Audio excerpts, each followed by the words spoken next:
So an acquaintance of mine who happens to have a 55 Chevy show car, among other cars, and also happens to be an inline carb fan, asked if I could make him a system, a new induction system, using a pair of dual inline carbs for his car, which he calls Thing Wild. So as it sits, it has a 531 cubic inch all aluminum blown Hemi with a 1071 blower and a pair of Dominators sitting on top, as you see here.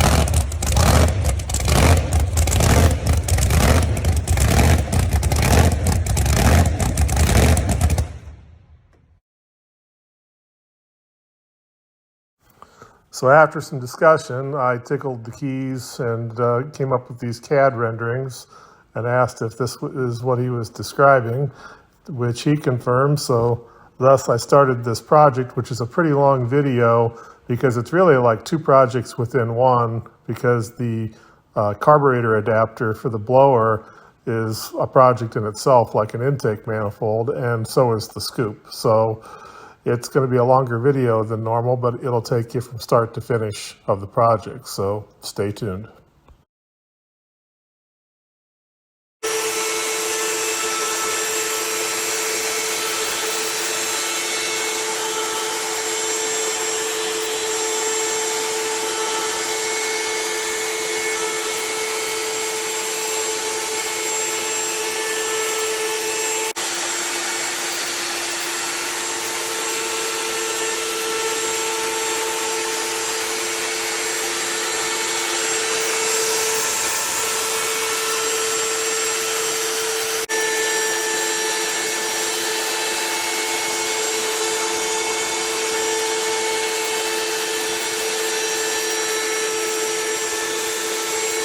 Hello everyone, back with you, and I put all that CAD work to good use and made my CAM programs. Here's the outcomes here. I thought I'd just show you how they turned out.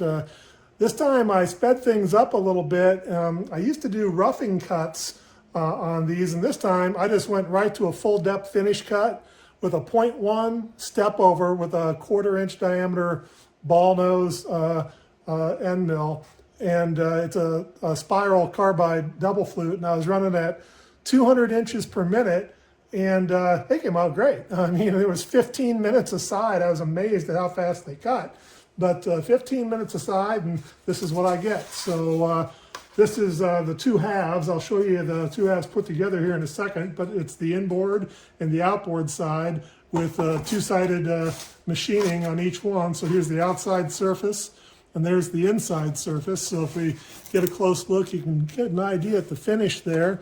0.1 step over on a 1/4 inch bits, 25 thousandths, and 25 thousandths cut on an 1.5 inch of cutter engagement in foam is like nothing. So I also do mixed cutting as opposed to conventional cutting, so it cuts both directions, climb cutting and conventional cutting, but that knocks the time off the program as well. And so at 15 minutes aside, a half hour per half, that means I put an hour into each pair like this. But here's the outboard side, and you can see I've got a little bolt pocket in that one, and here's the inside. And I do a little sanding on them, but I do a little sanding on them anyway. And so anyway, you can see the holding tabs here. I put those into the CAD program because I can't do holding tabs in 3D in my CAM program, so I do it in the CAD program on that. But anyway, you can see the machine frame sitting there in the background. I cut the first two out of the machine frames and did a little sanding on them and put them together, and got this here, and you can see what it looks like, but that's 1/2. So you get 1/2 here and 1/2 here, They're just mirrored images of one another, so they're the same program and the same two parts just run twice. And you put the two of them together, and then there's a base and there's a lid for each one. So I'm going to go ahead and make the other three pieces, the two carb adapter caps and the blower adapter flange, and go ahead and cut that one out of the machining frame while those are running, and we'll have a look after I get the other pieces cut. Stay tuned. All right, I'm back with you, and we're really getting somewhere now. So I cut those other ones out of the machine frame and kind of detailed them up a little bit, sanded on them a little, and taped them together. You can see all the tape down here because I've got the glue drying. I used Arlene's tacky glue. That's because it gives me plenty of time to work with it. It takes overnight to really set up, but little strips of butterfly strips of tape like that do really good to hold it in position.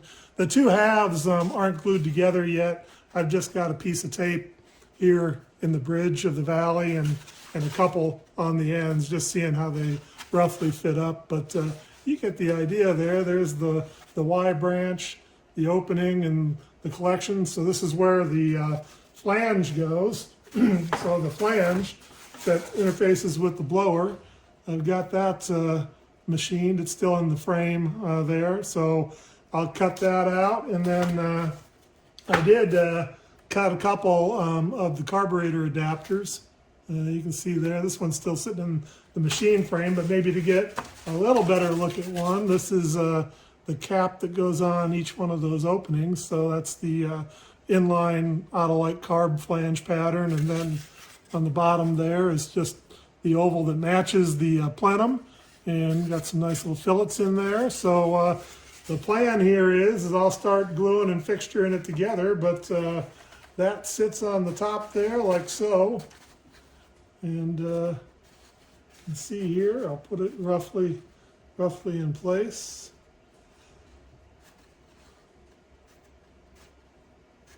Yeah, so like that, one on each side, and then the flange on the bottom, and that makes a blower dual inline carb adapter. So I'll get busy sticking it together, and we'll stop back and have a look at it after it's dried up and I've detailed it up a bit. Stay tuned. Well, hello everyone. After cutting all the patterns yesterday, I did get them glued together, and as you can see, I made a makeshift fixture to keep the runners parallel and at the right distance, and weighted it down a little bit there. It sat like that for about 14 or 15 hours. All the joints were taped to hold them in compression on that, and I'll get the weight off of it and do some light detailing, and we'll have a look at it. Stay tuned. Hello everyone, back with you. I did some sanding and detailing on the pattern, and I think it's ready for the gating, but thought we'd just take a look at it here, see what I came up with. You can see that, you know, it pretty much looks the part. It's kind of a crazy shape there, but, you know, for two inline carbs sitting on top of it and going into, you know, the blower opening there, you can kind of see the meets in that kind of vertex shape there, and you can see the carburetor holes there at the top of it, and here's the flanges. So yeah, I think that this one is ready to be gated, and it looks like a nice pattern. So the obvious places for me is to run a couple runners down the length of the blower flange, and also connect to the top, and then I have a little Y branch here. So let me see what I can come up with here and dream up for the gating, and we'll have a look at how it looks when it's gated. Stay tuned. All right, well, I think we're coming down the stretch on this one. I've got it all gated up. You can see that I'm taking my usual approach here. I've got a dual runner system on the top side and the bottom side. The top side here, you can see I've got branches, but basically I've got a 1/2 inch round plug that touches every ear of the carburetor flanges and is delivered through these two main runners with these little branches there. So get hot metal everywhere to the top, inside and outside of those two chevron wings there. And then on the bottom, This is, I think, a really good feed system because it gets to attach to that thick flange base there all the way down it. And you can see I've got that reduced contact area. It's kind of hid by the piece of wood a little bit, but I've reduced the contact area down where it touches the blower flange all the way down. And I've put these little pieces of wood on the end as hard points that are glued there. That's just for handling it when I'm dipping it. As I've done traditionally in the past, I put these little drying feet on it, so after I dip it, I can just set it on those drying feet to dry. And I've done some detailing. You know, I've added, probably see these bosses here. These are for mounting some of the accelerator linkage after the fact. I added a little sensor port boss back here on that, but those are all, that's all just detailing on that. And of course, I left the sprue system off, but here it is. It's got two Ys that connect to each runner on the top and bottom, and then a central Y that feeds those. But it connects like so. So after they both get dipped separately, I'll fit and glue the sprue to the pattern as I'm molding it, just like I do with the sprue. I'll fit that up, and I've got a little corner cut on the end there that I can sand or cut at any angle I want to suit when I'm, whatever angle I fit it at in the mold there. So yeah, anyway, this one's ready to get wet. And after I do that, a day or two of drying, and it'll be ready to become metal. So we'll stop back and take a look at it after I get it dipped. Stay tuned.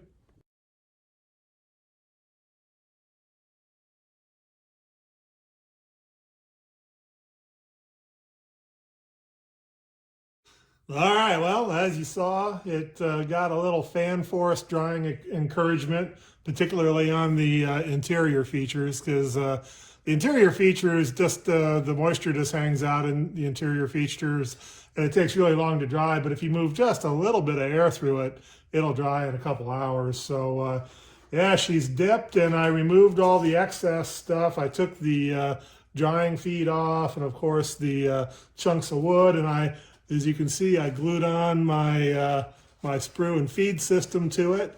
And the only thing left to do is after I get it positioned in the mold the way I want, I'll go ahead and I'll glue on the sprue. And I'm thinking that it'll probably be a pretty stubby portion of this sprue, because the Y branches already have probably 6 inches of head pressure in there, and I don't think it needs a whole lot more than that. So there'll probably be a little stub right here, and then my big pouring cup. But yeah, she's ready to rock and roll. I just lopped those things off the other end. There's no reason to do anything down there other than just leave it open. So it's ready to roll. I'm going to get metal in the pot and get to molding, and we'll get on with it. Stay tuned.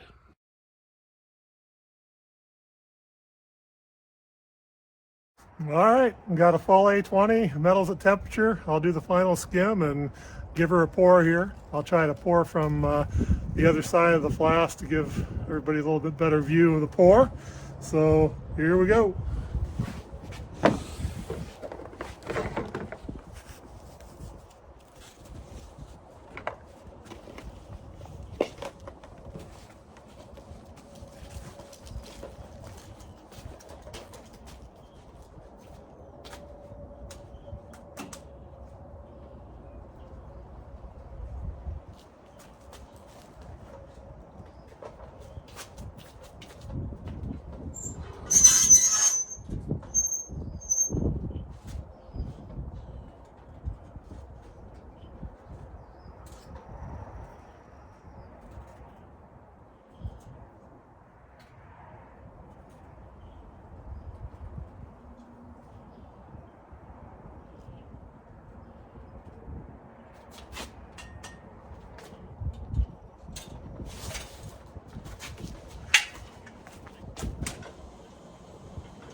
Well, all right, it's a pretty good pour. Got a little puff of flame there at the beginning, mostly just because I just had I think a big splash on the initial pour there, but after I got the cup full, it settled down.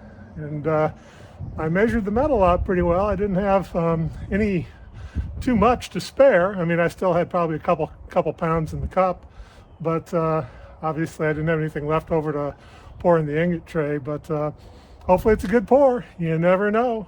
We'll let it cool and I'll get it demolded and we'll have a look at it. Stay tuned.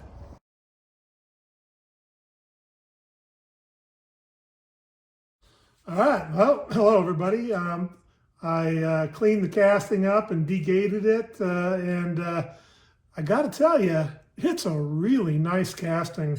I guess I don't need to sit around too long and admire my own work, but I'll tell you what, when I poured it, it took metal pretty fast. I mean, if you look at the elapsed time, it was a pretty efficient gating system, and you can see all the gating here in the background. I haven't hacked it up into little pieces yet, but there was the spider, if you will, that was on the top, feeding all the carburetor flanges. And what was left in the pouring cup is sitting behind it there. And then this was the runner system that was on the bottom on the blower flange. And then, of course, you can see the Ys that fed all that you saw on the pattern laying in the background. So that's all the afterbirth, if you will. But the rest of this is it's all casting, and you get a good look at it there. But it's fully formed. The surface finish is really nice. All the interior features are just as nice as that. You can see the bosses I stuck out here to hang the accelerator linkage on. Everything. I mean, there's not a single flaw in the casting. It's a really, really nice casting. So it needs to go and spend a little time in my heat treat oven and get about T5-ish, and then the plan will be is that I'll just put it on my milling table. This is actually, compared to most of my intake manifolds, this is going to be an easy one to machine because I'll just be able to shim under the part of the flange here that doesn't have the gating still attached to it, and I'll just settle it up and level it, and then I'll flatten, take a skim cut on the carb flanges and drill and tap all the holes, and then I'll have something to mount it by and turn it upside down and just clamp on these ears here and take a skim cut off the blower flange and pop the 6 holes in there for the mounting holes, and it'll be done. So yeah, it was a really good day. And in fact, I got out in the shop at about 10 o'clock, and by 1 o'clock, we had what you see right here staring at you. So yeah, we're going to call that an absolute win. So I'll get on to heat treating it and machining it, and we can take a look at the fit up after finished machining. Stay tuned.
All right, everyone. Well, I'm with you, and as you probably figured out, the foam was flying, and I did a lot of CNC machining, and I managed to pull off this scoop in only 3 pieces, 2 major pieces, and a third, which is the flare, but I'll show you here. Let's first have a look. I broke it into 2 halves, the lower half and the upper half of that. So here's the upper half, or the part that goes on top. And you can see it's basically just a pan with a big radius on it. on the inside. On the outside, I gave it some ribs to sex it up a little bit, and also because I needed some place to gate into this part, and I can gate down the outer ones with one of my high contact runners and then cut it off and polish the tops of the ribs at the end, and everything else will have as cast surface. So yeah, you can see the holding tabs are in there. I mean, this one, it came off really, really well. And both of these, I mean, absolutely at the maximum limits and maybe even a little bit beyond in the Z-axis envelope of what my CNC router could do. I was doing all kinds of little tricks and things just to get every little last 10th inch of travel on that, because these are 4-inch billets, and you know, you start off with a billet that's 24 by 4 by 14, and you just machine away everything that doesn't look like a scoop. So so there's the top half. Here's the bottom half, and here's the inside here of the bottom half, and you can see the carb openings. I still have the carb openings hanging in their holding tabs and so on, but you can see it's got the radius on the back here, and it's open here in front. Then on the back side, I actually taped in some of these little stiffeners here. I did that because I got pretty darn thin out here on the side, and I just wanted to make sure that I had something to anchor it with. And I'm going to leave them on there because I'm going to do some sanding. But this centerpiece and these two outer pieces, I just taped on there just to give the whole thing some rigidity. So when I flipped it over, I machined this side first. When I flipped it over like this, then the whole thing still had some rigidity to hold itself in place when it was being machined. So you'll see it. I'll cut them out of the machine frames, and we'll have a look at them before I glue them together. So there's the two major halves. So they would go on each other kind of like that when I get them out of the machine frame. But then the last piece is the most trivial one, but it's the air horn, and it's just, or I call it the flare or the air horn, but it's radiused out to a 1/8 inch lip on that, and it goes on the very front of the scoop. So that's what the front profile of the scoop looks like. So I'll glue those three pieces together, or I'll do some sanding on them. I want to sand on the interior features and pretty them up a little bit before I glue them together, because those will be harder to get at after I glue them together. And then the last thing, I just did some experimenting. The fella, he's got a name for his car, and he's got graphics painted on the side of it, and he calls it Thing Wild. And here's the logo of his graphics, and they're missing the eye, so I did a little test plaque. So what I'm going to do is I'll cut two of these little test plaques, only instead of being this thick, they'll only be about an 1/8 inch thick, and then I'll just be able to bend them and form them around the curvature of the side of the scoop. But that'll be the last thing that I do, because they're fragile and I don't want to mess them up when I'm handling them. But man, that was a lot of machining. I'll tell you what, I made a whole garbage bag full of foam chips, and I must have turned 90% of those billets into chips. And yeah, that was some real runtime on that, but I seem to have pulled it off. Pretty happy with how they came out. Actually pretty anxious to do a little detailing on them and get them put together. So I'll stop back with you and we'll have a look at them after I do so. Stand by. All right, well, hello everyone. I've got the pieces cut out of the machine frames. I assembled them, glued them together, let it sit overnight, all the pieces taped together in compression, and did some sanding on it to pretty it up a little bit, and we've got a nice pattern. Thought I'd just show it to you here real quick, but there it is, looking in the mouth of the air horn there and the flare. But yeah, if you look at it from the side, yeah, it's looking like a scoop. In the rear, part of the reason we used the dimensions that we did on that was the rear kind of looks like the rear end of the blower on that. And then, of course, the underside here, you can see the inline carb pattern.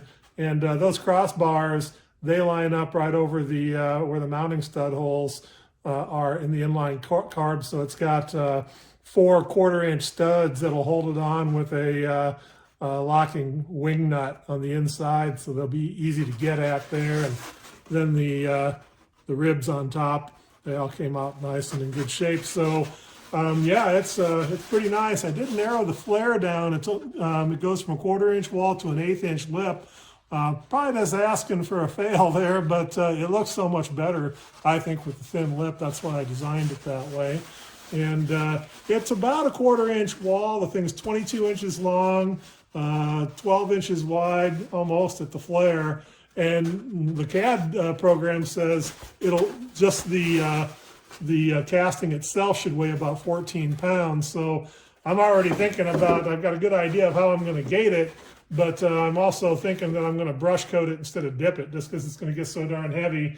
And then you might recall that I had this graphics plaque here, and I said I was going to make 2 thinner versions of it. Well, I did that, and let's see if we can have the unveiling here. After I did it, I taped them to this chunk of PVC tube here to try to train them into shape a little bit to fit around that. So let's see what they look like here. Yeah.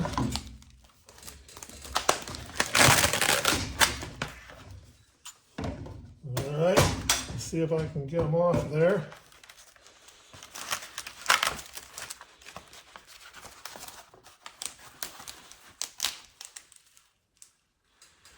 Yeah, all right, well, they look pretty decent, and they are trained into the round shape there. Let's see if I can get one off of here enough to take a look at it.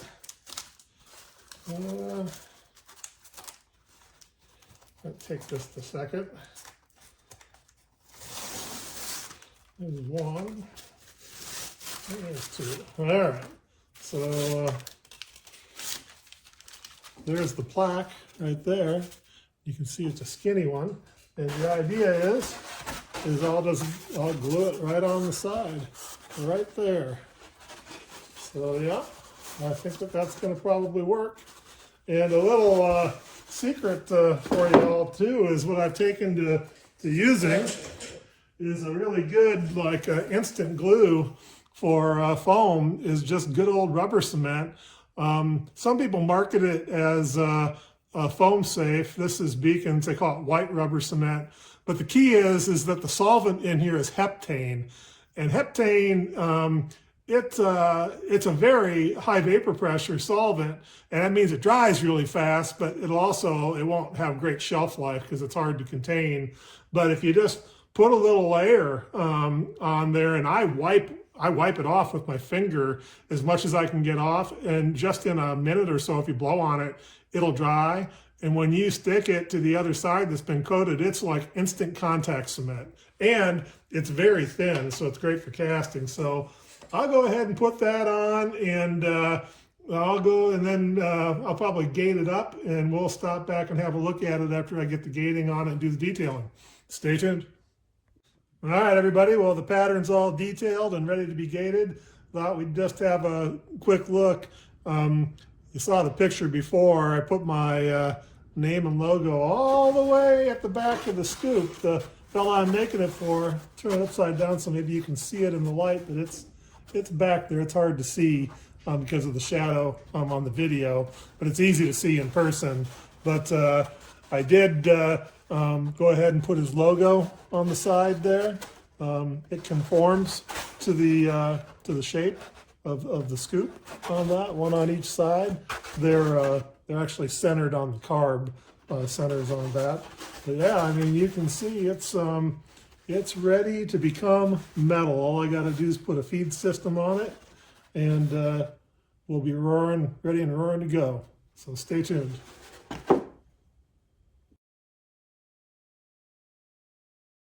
All right, everybody, I'm back with you, and the pattern is gated and sprued and ready to be coated. Thought I'd just show you how I decided to feed this beast. And you can probably see from it sitting there, I've got my usual 2-sided feed approach. I'm trying to minimize the total distance that the molten metal has to flow to fill the part. And these were the convenient places for me to contact the pattern and do that from both sides. I just have the Y branches taped in place for now. I'll take those off of there and coat them separately, and then assemble them onto the pattern as I mold it. But couple of things I did. I wanted to make sure I got plenty of metal down to the bottom, so I added this little angled piece down here that you see and gave it all those contact points there on the bottom of the ribs, because the top of the entire length of the ribs will get machined to make them stand out from the casting.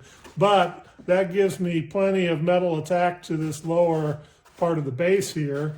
And other than that, the top is just a simple two-runner full contact, large contact length system. And you see, like I usually do, I coved out the runner so it has a reduced contact area there. And then on the other side, I didn't know how I was going to get metal into the center of the part, so I decided, the hell with it. I'll just I'll put a runner on each one of the edges of the carb opening.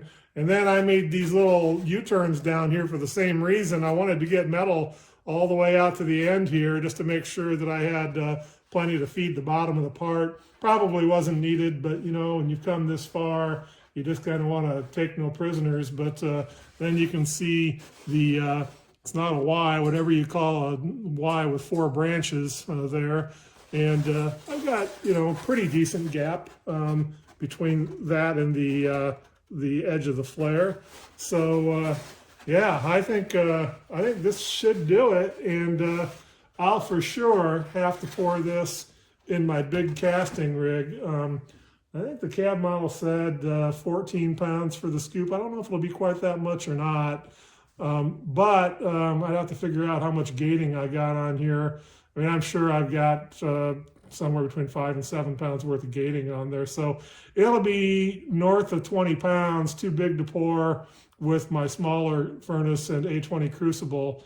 And there's just no way that I'm going to give put myself at risk of pouring short and not having enough metal. So I'll probably put 30 pounds in my A60 and pour this one with my gantry crane on that. And hopefully, you know, we'll have a good outcome from it. But next comes coating, and I've already decided I think I'm going to brush coat it instead of dip coat it.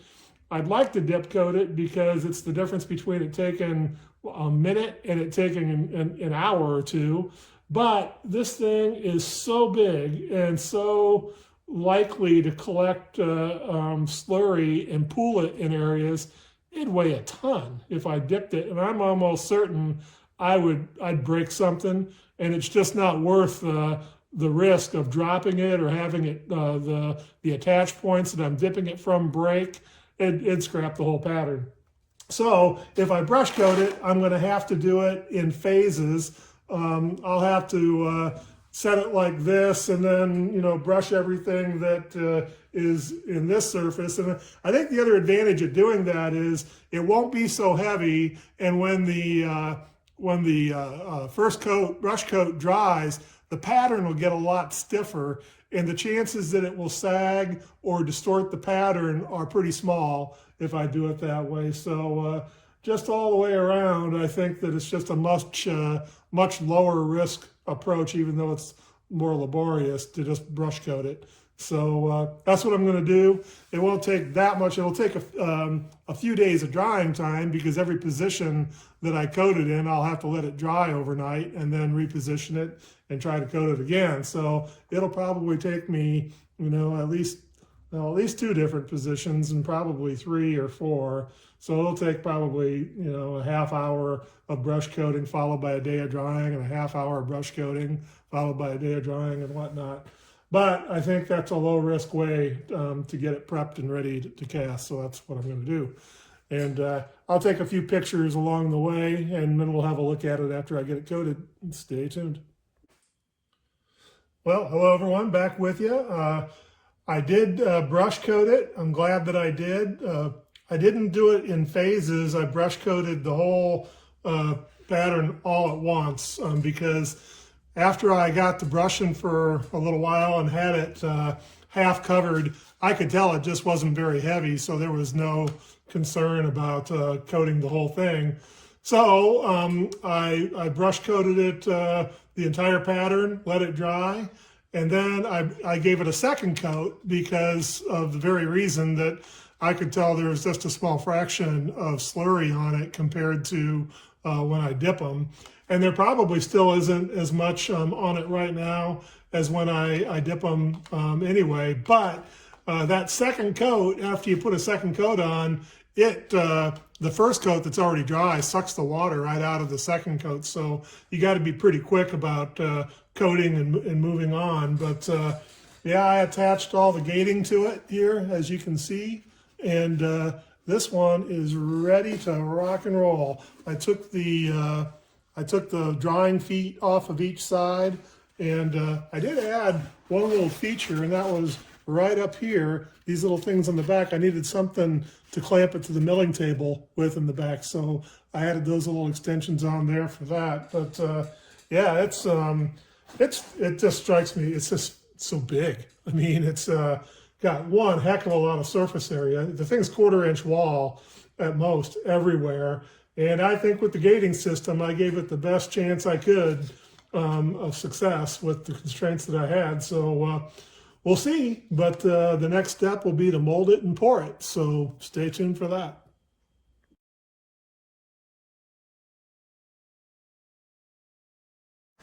All right, moment of truth here. Time for the pour on that Big Mother scoop.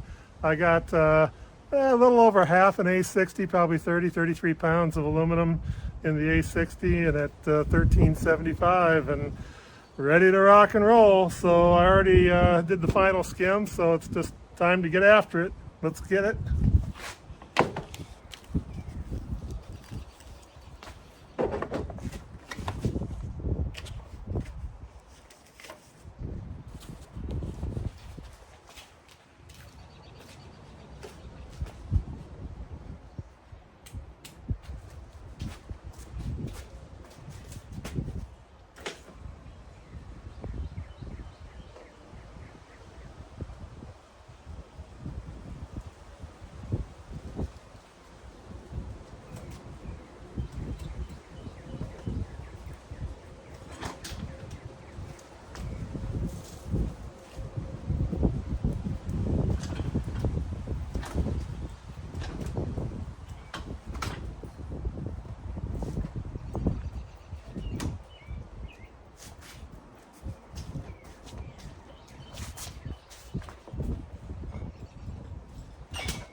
Well, all right. Well, I'll tell you what, again, I didn't have any too much metal in the cup.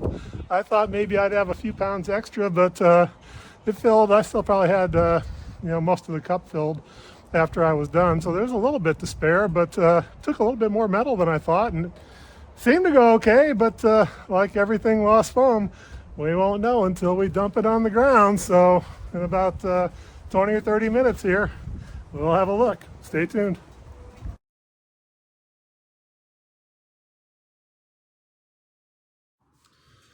Well, hello everyone, back with you, and I'm happy to report it's another lost foam miracle. I can't believe this stuff works as well as it does, but it's a perfect casting. I'm really happy with it, and I had to, per my comment in the pour, since I had enough metal, but I thought I had excess metal, and apparently all ingots aren't created equal. I mean, I've weighed some of my ingots, and they were between 30 and 33 pounds. This casting with all the gating on it still as it sits weighs 21 pounds, and all of what was in the cup and the Ys and the gating weigh 7 pounds. So it was 28 pounds was that ingot. I put the whole ingot in there. So that's quite a difference, 5 pounds from, I don't even know if that's the lightest ingot, but it was enough. But note to self, in the future, I will weigh the ingots and make sure that I know what I'm putting in the crucible in that regard. But I thought I'd take a quick look at it because I'm going to throw it on the mill and degate it, and we can have a look at a closer look at it after I do that. But us quickly here, pretty much as it came out of the sand, you can see the logo came out nice. Everything is fully formed. There's no flaws or voids that I can see. Way back in there, my name and website, you can see the fins, and even these little areas back here, those all cast through. It was kind of mission accomplished on this. So I'll put it on the mill and take the gating off, and we'll take a closer look at it then. Stay tuned.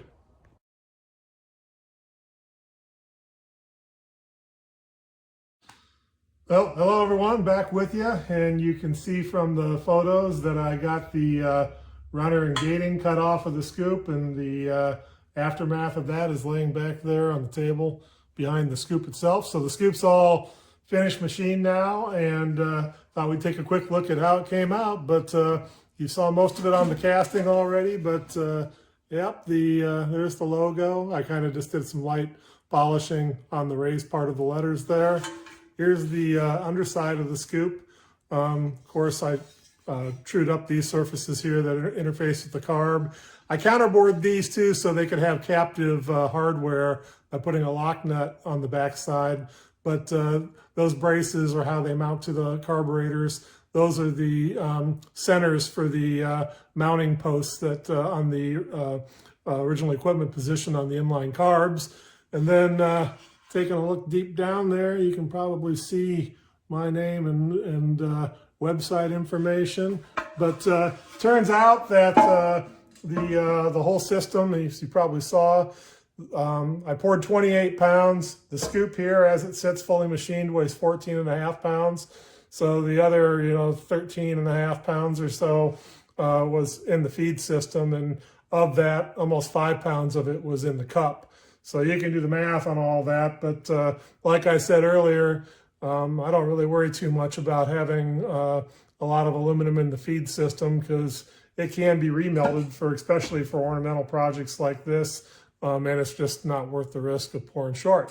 But I also polished on the top of the ribs a little bit there just to give it a little bit of contrast. But yep, this is done. So it's back to the carb system. I've got a few other things to work out on the linkage and fuel rod or fuel logs, and I'll get those taken care of, and we'll revisit those components and the whole system. So stay tuned.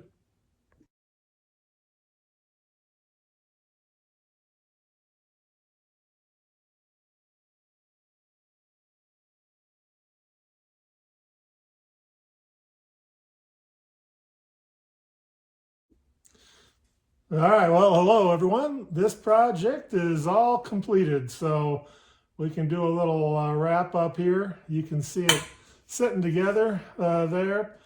Probably the best thing to do is for me to just take the scoop off and maybe just do a little walk around and look at all the details. This got all of my little gadgets and frill on it, but why don't I do that, and then we'll just have a quick look at all the individual pieces that make it a system. So you can see the little casting there for the accelerator linkage. It's got that embossment on the end. So there's an adjustment for an idle stop and a wide open throttle stop. I can maybe show you a little bit better picture of that from underneath. And over here on this side, I put a torsion spring in there for return, and on the system there'll be a redundant return spring just for safety on that. And you can see the Heim link going up there connecting to the throttle lever.